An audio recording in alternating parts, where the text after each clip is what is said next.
Cette série, c'est une masterclass et on peut dire que du premier au dernier épisode, cette saison nous a régalés.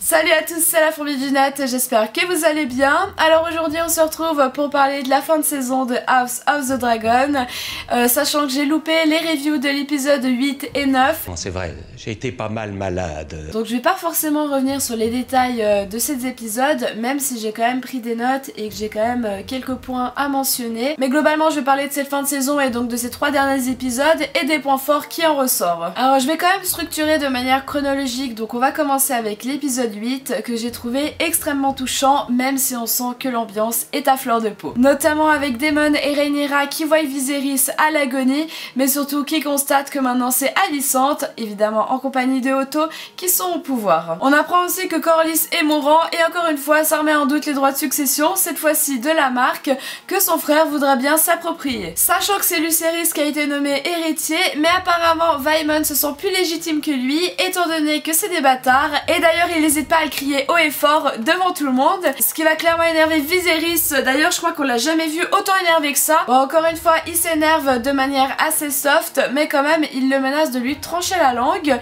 mais Daemon intervient et lui tranche la tête. Donc voilà, comme ça c'est réglé, on n'en parle plus. Donc comme j'ai dit, c'était un épisode vraiment très émouvant, en tout cas pour ma part, qui met Viserys donc à l'honneur. Donc voilà, il se rend bien compte qu'il lui reste plus beaucoup de temps à vivre et du coup il a envie de réconcilier sa famille, notamment avec ce superbe discours qu'il fait devant eux, donc vraiment à visage découvert, hein, donc sans son masque.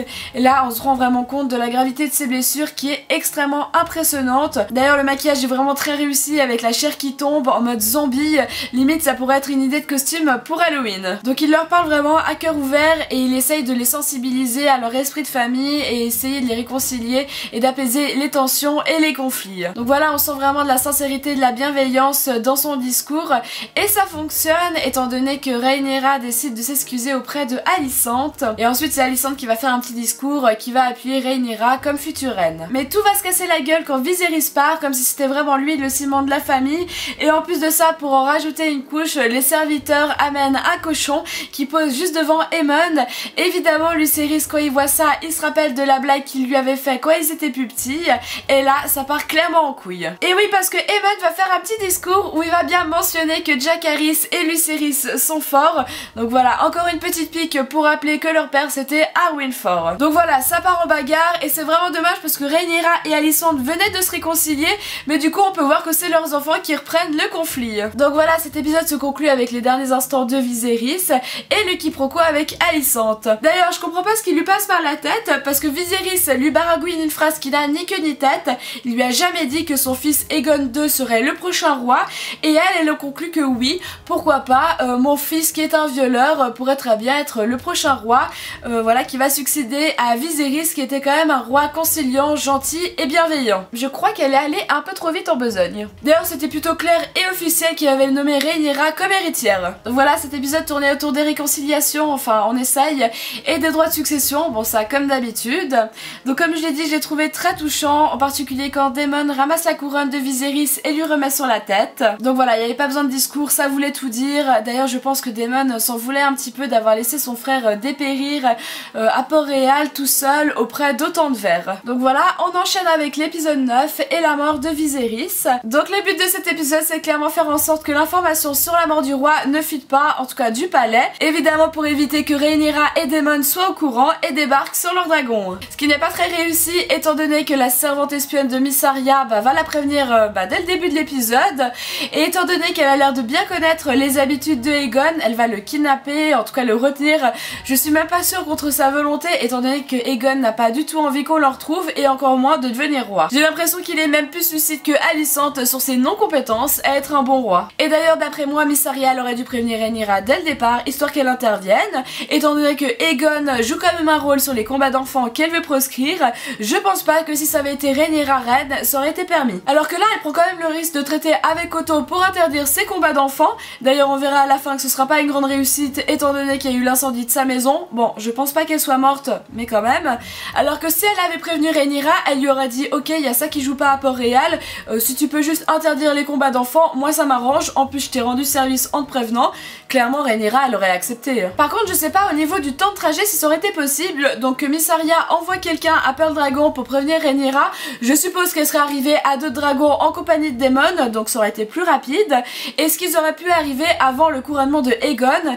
C'est la question, je suis pas très forte en géographie de base, alors encore moins sur Westeros. Voilà, n'hésitez pas à me répondre en commentaire si vous avez la réponse. Bon sinon on est quand même d'accord qu'il y a un gros problème à Port-Réal, cette ville elle est malsaine, vicieuse et glauque, et apparemment ça va durer encore des décennies. D'ailleurs j'ai l'impression que c'est la seule ville dans tout Westeros qui a cette réputation, donc clairement il y a un problème. Donc Alicent va prévenir son père sur les derniers mots de Viserys, et lui évidemment il est tout content étant donné qu'il avait qu'une seule hâte, c'est de nommer son petit-fils roi. C'est d'ailleurs pour ça qu'il a poussé Alicent à aller séduire Viserys. Et d'ailleurs j'ai l'impression que Alicent est réellement surprise d'apprendre au conseil restreint que tout le monde est de son côté et du côté de son fils et que personne ne va soutenir Rhaenyra. Bon sauf un type, mais que la raclure intervient assez vite, toujours de manière très brutale et impulsive. Franchement je trouve ça dingue de laisser un tel psychopathe en liberté, d'autant plus qu'il a du pouvoir étant donné qu'il est membre de la garde royale. En plus de ça, il avait pas été incriminé pour le premier meurtre donc de Joffrey, et là encore une fois personne ne dit rien. Bon vous allez me dire c'est des tarés dans cette série, je suis d'accord avec vous,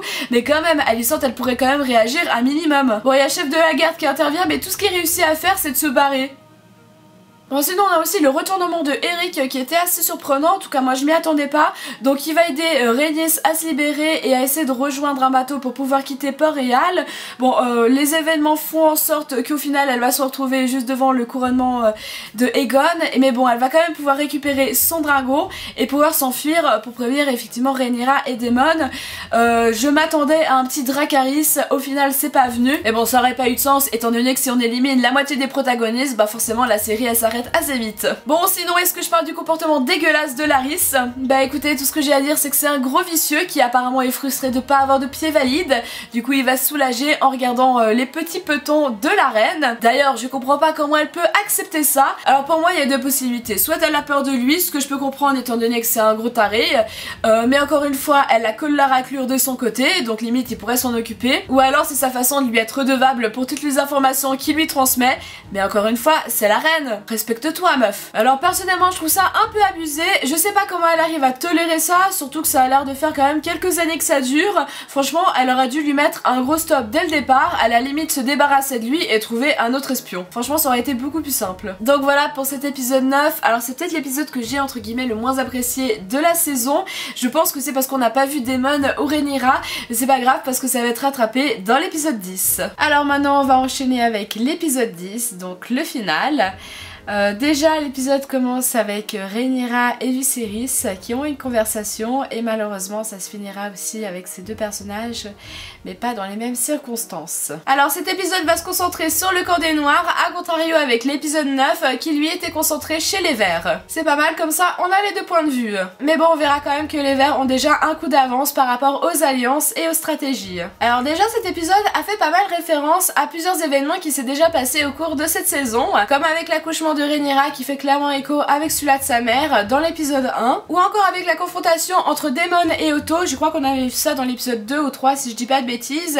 Bien sûr il y a aussi Rhaenyra dans l'équation, alors cette fois-ci ce sera pas la même configuration étant donné que Daemon et Rhaenyra sont dans le même camp. Alors Rhaenys est bien arrivée à Pearl Dragon pour prévenir Daemon et Rhaenyra du couronnement de Aegon, par contre elle a pas choisi officiellement les soutenir étant donné qu'elle pense encore qu'ils sont impliqués dans le meurtre de Laenor. Par contre elle va quand même convaincre Corlys, qui n'est pas mort, de leur prêter main forte, notamment avec la flotte des Velaryon. Et heureusement pour Rhaenyra parce que c'est clairement un allié stratégiquement important, étant donné que maintenant ils ont les degrés de pierre, ce qui pourrait permettre de bloquer les marchandises et donc d'encercler Port-Réal. D'ailleurs par rapport à leurs ennemis officiels, bon et c'est clairement le camp des Verts, des Hightower et de leurs dragons, mais on peut compter aussi Vivzeg et les Lannister. Et par rapport à leurs alliés, bah déjà ils peuvent compter sur une dizaine de dragons ainsi que les Velaryon, mais ils peuvent aussi négocier avec les Baratheon ou les Stark. Et c'est d'ailleurs l'optique de Rhaenyra qui qui va essayer de rallier un maximum d'alliés histoire de dissuader le camp des Verts, histoire d'éviter d'envoyer ses dragons et d'incendier Port-Réal. Contrairement à Daemon qui lui a envie de foncer dans le tas. D'ailleurs on le voit assez vite, il prend les choses en main et il essaie de monter des stratégies, contrairement à Rhaenyra qui est beaucoup plus réfléchie. Donc voilà, ça donnait l'impression qu'elle était mal à l'aise et qu'elle osait pas s'affirmer.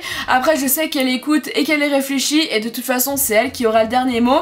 Après je sais que c'est compliqué et qu'elle a jamais vécu ce genre de situation, contrairement à Daemon qui lui est beaucoup plus expérimenté sur les stratégies guerrières. Bon évidemment ils vont faire le compte des dragons et en parler comme des armes de destruction massif.